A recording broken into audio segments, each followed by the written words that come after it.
comment fonctionnent les substituts nicotiniques pour arrêter de fumer et lesquels utiliser. Alors, les substituts nicotiniques, ce sont des produits que l'on peut trouver en pharmacie qui contiennent une dose bien précise de nicotine. Les substituts nicotiniques servent à réduire le taux de nicotine dans le corps de manière progressive pour éviter un maximum les effets indésirables dus au sevrage tabagique. Quand on arrête de fumer, si on arrête de fumer d'un coup, le corps va se retrouver en manque de nicotine brutal. Et ce manque brutal peut provoquer de nombreux effets indésirables. Irritabilité, insomnie, maux de tête, mauvaise humeur, tout. Vous pouvez prendre du poids parce que vous avez une énorme sensation de faim à longueur de journée. Vous avez une fatigue générale et bien sûr vous avez envie de la cigarette, etc., etc. Et tous ces effets indésirables peuvent vous dissuader d'arrêter de fumer, peuvent vous freiner dans votre envie d'arrêter de fumer. C'est à ça que servent les substituts nicotiniques, c'est à apporter une dose de nicotine au quotidien pour vous permettre de vous libérer progressivement de votre addiction. Il faut savoir que la nicotine en elle-même n'est pas nocive pour la santé. La seule chose que fait la nicotine, c'est qu'elle entraîne une addiction. Maintenant, la différence avec les substituts nicotiniques.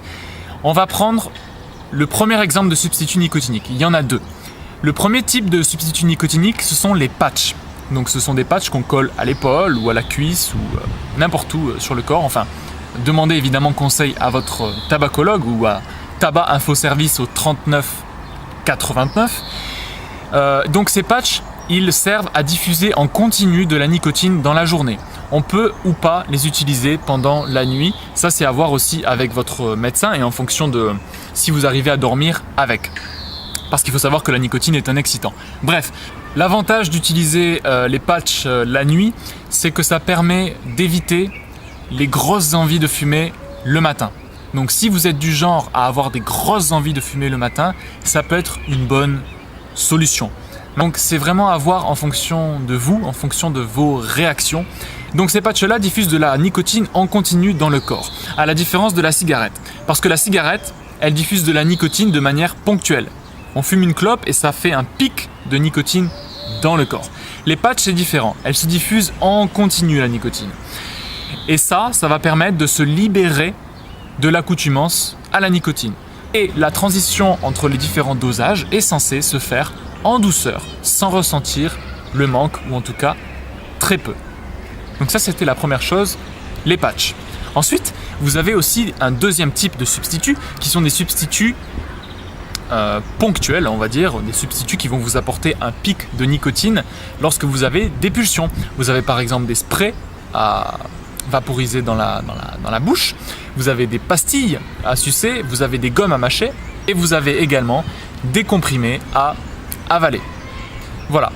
Ça peut aider, c'est prouvé scientifiquement que les substituts doublent les chances de réussite d'arrêt du tabac. Ça ne conviendra pas à tout le monde. Voilà, il y a des personnes pour qui ça ne parle pas du tout. Moi par exemple, ça ne me parlait pas du tout d'utiliser des substituts au moment d'arrêter, j'ai fait 100, mais j'ai réduit ma consommation de cigarettes au fur et à mesure. Je suis passé de 10 cigarettes par jour à 2-3 cigarettes par jour et ensuite j'ai arrêté, ce qui m'a permis de réduire le taux de nicotine dans mon organisme sans passer par les substituts. L'avantage des substituts, c'est que vous continuez à avoir de la nicotine dans le corps sans les effets nocifs de la cigarette, sans les goudrons, sans le monoxyde de carbone, sans toutes les substances toxiques. Il y en a 4000 contenues dans la cigarette.